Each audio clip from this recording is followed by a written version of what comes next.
Le pouvoir d'agir aussi, c'est quelque chose dans nous qui nous pousse à faire la chose qu'on n'aurait jamais pensé faire dans notre vie.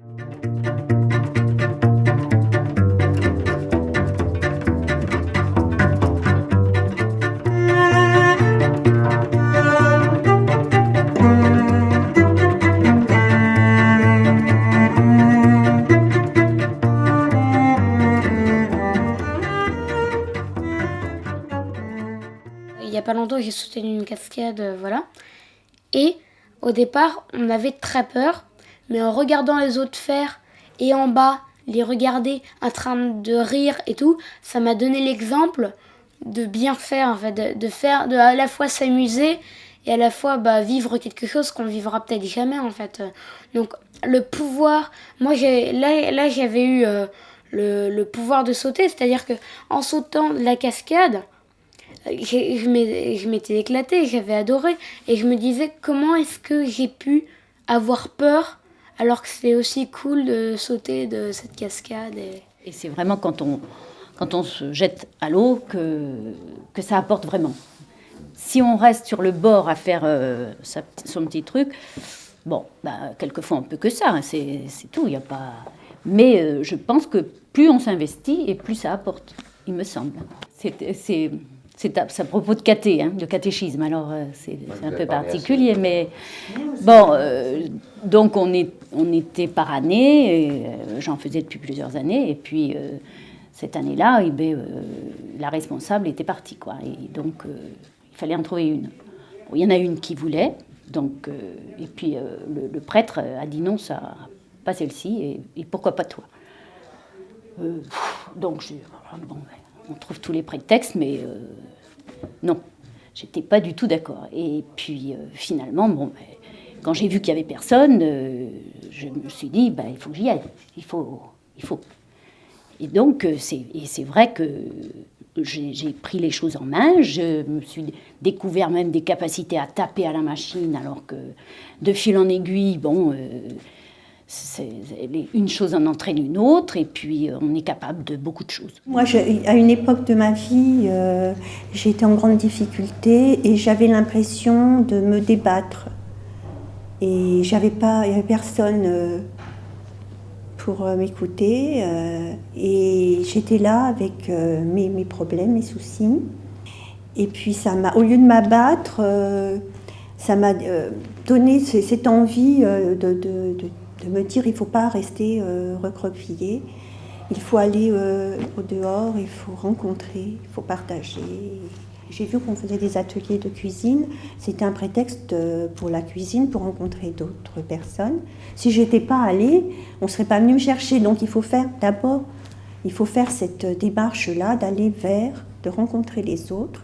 Et c'est vrai qu'on se pose souvent la question du mot, de l'appellation centre social, parce que du coup les personnes ont une sorte de réticence à se dire j'y vais, mais ça stigmatise quelque part la personne. Et bien justement, moi, je ne savais pas que j'arrivais dans un centre social.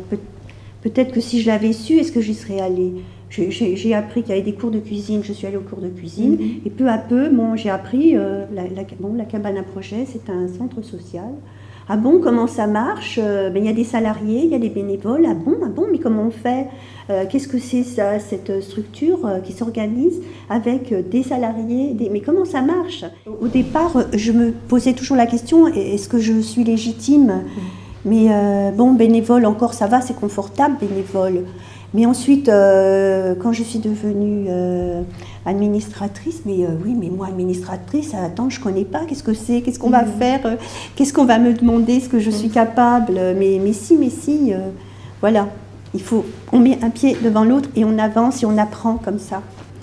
Et depuis, moi je trouve que ce centre social m'a vraiment changé ma vie parce que déjà j'ai envie d'aller plus loin, je m'intéresse à de plus en plus de choses, mais j'ai envie d'apprendre aux autres, d'apporter aux autres ce que le centre m'a apporté. Ouais, moi je dirais que ma vie sur mon quartier, j'ai été habitante, on pourrait dire les habitants dortoirs, c'est-à-dire j'allais travailler, je rentrais à la maison, j'allais travailler, la vie de mon quartier, je ne le connaissais pas. Et en fait, j'ai une habitante du quartier qui est venu vers moi. Et puis, par rapport au dialogue, tout ça, qui a réussi en discutant, en me laissant ma parole, en me valorisant, juste en disant, bon, c'est intéressant ce que tu dis, tu devrais l'emmener, tout ça, m'a fait voir qu'en fait, il fallait que je regarde aussi mon quartier, que je devienne citoyen. Parce que citoyen, ce n'est pas qu'aller travailler, rentrer dormir, aller travailler, rentrer dormir. Et comment on devient citoyen de son quartier? Et c'est vrai que c'est un travail qui ne s'est pas fait en 8 jours. Je crois qu'on a eu pas mal de mois, peut-être d'années, à ce travail où on s'est rencontrés, ou jusqu'au moment où, par biais, je suis rentrée aux parents d'élèves, je suis devenue présidente des parents d'élèves, et de là, je suis arrivée au centre social, et voilà. Mais c'est un travail d'accompagnement. Mais je dois reconnaître que la seule fois où on m'a quand même mis cette responsabilité un peu contrainte et forcée, c'est le moment le plus important de ma vie. C'est quand j'ai accepté cette responsabilité, j'ai reconnu que les gens me faisaient confiance. Donc, c'est que sans doute que j'en étais capable, puisqu'on m'a dit... Et donc, ça a été très, très important. Ça, je le reconnais. C'est marqué, quoi. Cette pierre-là dans ma vie, c'est même peut-être plus important que mon mariage.